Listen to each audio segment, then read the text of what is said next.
Assalamualaikum, selamat malam semuanya. Perkenalkan, saya Ita Alfikroh, peserta PPG dalam jabatan tahun 2022 PGSD Universitas Negeri Semarang. Nah, di sini saya akan mempresentasikan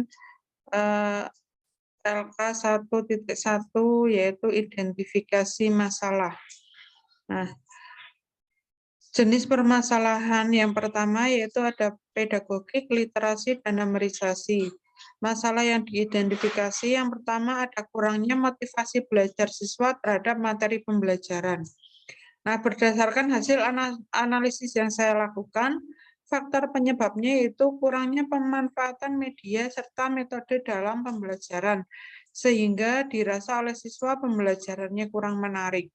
Nah, masalah yang diidentifikasi yang kedua yaitu pembelajaran berjalan kurang maksimal.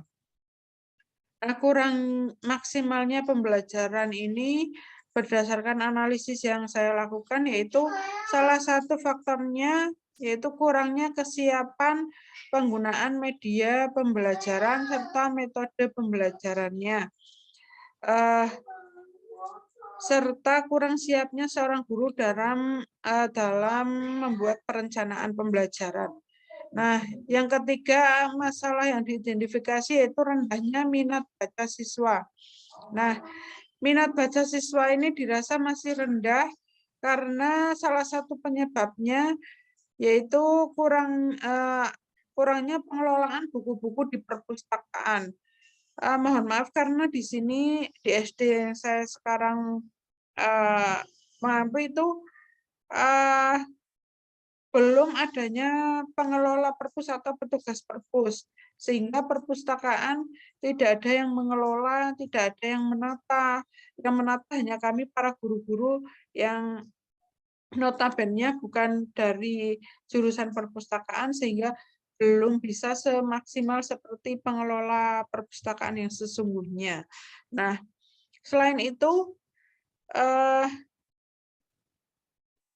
minat baca siswa yang rendah itu bisa dilihat dari ketika siswa menjawab soal-soal yang diberikan oleh seorang guru, padahal soal tersebut jawabannya sudah ada di buku, tetapi siswa enggan untuk membacanya, sehingga nilainya itu tergolong rendah. Nah, masalah yang diidentifikasi yang nomor 4 yaitu masih ada siswa yang belum bisa perkalian bersusun. Nah, padahal di sini siswa ini sudah kelas tinggi. Nah, setelah ditelusuri, pada dasarnya siswa tersebut belum menguasai perkalian sederhana. Nah, kenapa sampai belum bisa menguasai perkalian sederhana? Kemungkinan besarnya yaitu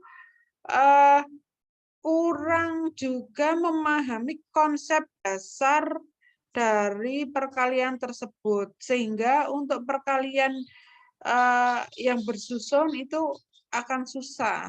Nah, jenis permasalahan selanjutnya yaitu kesulitan belajar siswa, termasuk siswa berkebutuhan khusus dan masalah pembelajaran berdiferensiasi di kelas berdasarkan pengalaman mahasiswa saat menjadi guru. Nah, yang pertama ada mayoritas peserta didik di kelas 3 belum bisa perkalian dasar dengan lancar. Nah, itu tadi. Seperti yang sebelumnya saya katakan, kenapa belum bisa perkalian dasar, apalagi sampai lancar? Karena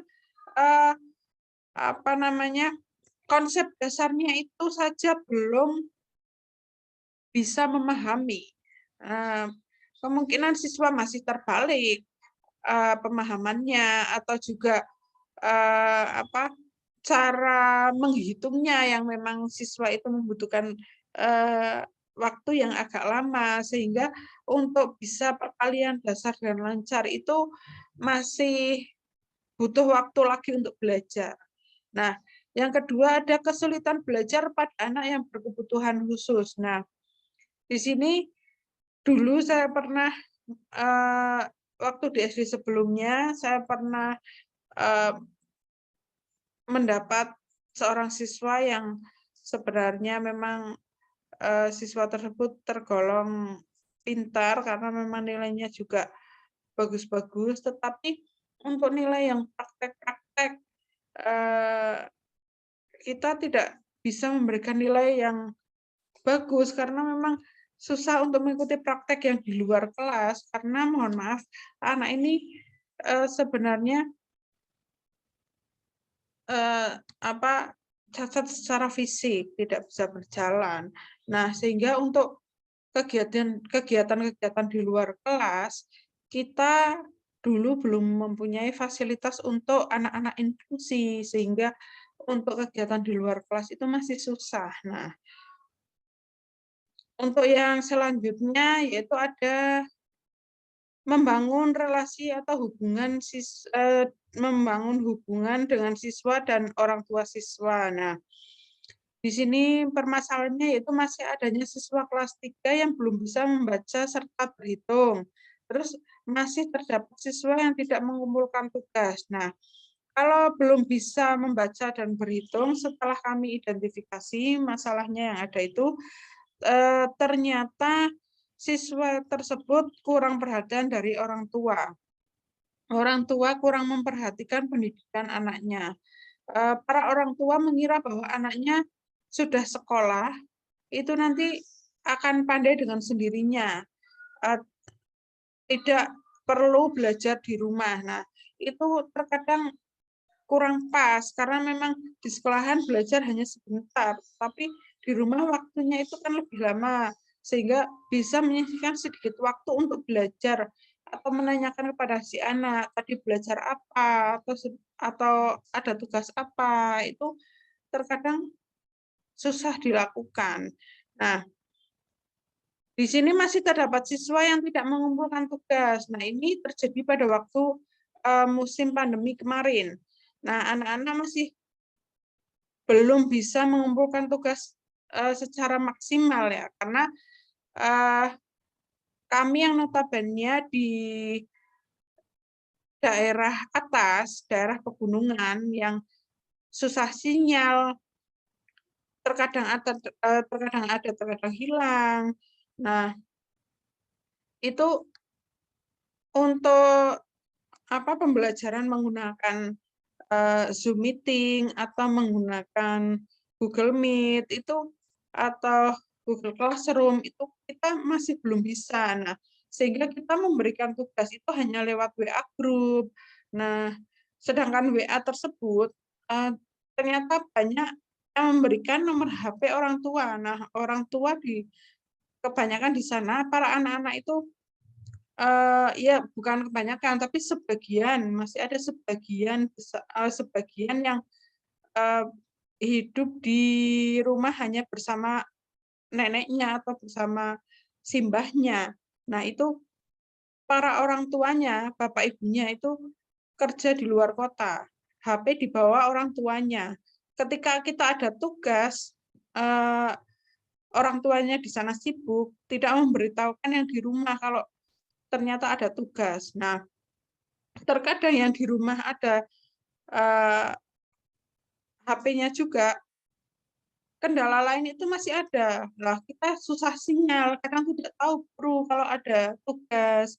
Jadi saya tidak bisa mengumpulkan, jadi saya belum mengerjakan, seperti itu. Nah, jenis permasalahan yang lain yaitu pemahaman atau pemanfaatan model-model pembelajaran inovatif berdasarkan karakteristik materi dan siswa. Nah, kurangnya jenis masalahnya itu yang diidentifikasi yaitu ada kurangnya pemahaman siswa terhadap materi pelajaran di kelas. Nah, berdasarkan analisis masalah tentang kurangnya pemahaman siswa terhadap materi pembelajaran, yaitu salah satu faktornya kurangnya pemanfaatan model-model pembelajaran yang dilakukan oleh guru, sehingga bagi siswa pembelajaran itu kurang menarik dan sulit untuk dipahami. Nah, karena memang model pembelajaran serta media pembelajaran itu pengaruhnya sangat besar bagi siswa, karena akan lebih menarik jika siswa itu merasa senang belajar eh, belajar dengan hati yang senang, dengan bisa memperhatikan apa yang dipelajari bersama-sama, itu akan lebih cepat untuk menangkap. Nah, jenis permasalahan yang lain yaitu materi terkait literasi numerisasi, advance material, miskonsepsi, HOTS. Lah kurangnya di sini masalah yang diidentifikasi yaitu kurangnya pemahaman siswa kelas 3 dalam membuat diagram batang dan grafik. Nah, berdasarkan hasil analisis yang saya lakukan, salah satunya faktor penyebabnya yaitu kurangnya melibatkan siswa dalam pembelajaran. Mungkin karena waktu juga pada waktu kemarin pandemi itu kita sekolah hanya 1 hari 2 jam, seperti itu. Jadi untuk bisa melibatkan siswa lebih banyak lagi, kita kekurangan waktu, sehingga kurang melibatkan siswa dalam pembelajaran. Nah, untuk jenis permasalahan yang lain yaitu pemanfaatan teknologi atau inovasi dalam pembelajaran.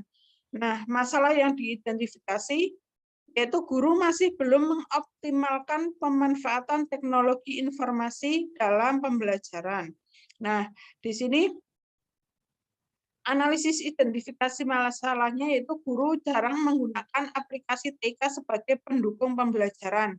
Nah, karena memang kita di daerah atas terkadang jika mau menggunakan inovasi-inovasi seperti pembelajaran lewat YouTube atau apa itu masih susah. Nah, terkadang juga minimnya pengetahuan guru tentang penggunaan aplikasi TIK seperti itu.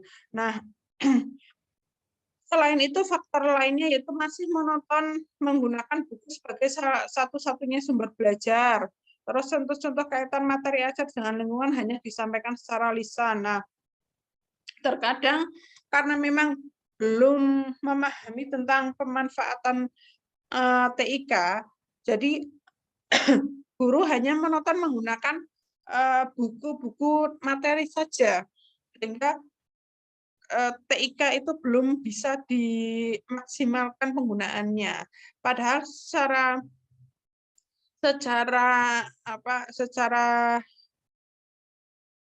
garis besarnya itu pemanfaatan TIK itu akan lebih menarik bagi siswa, seperti itu. Nah, sekian presentasi saya hari ini. Wassalamualaikum warahmatullahi wabarakatuh.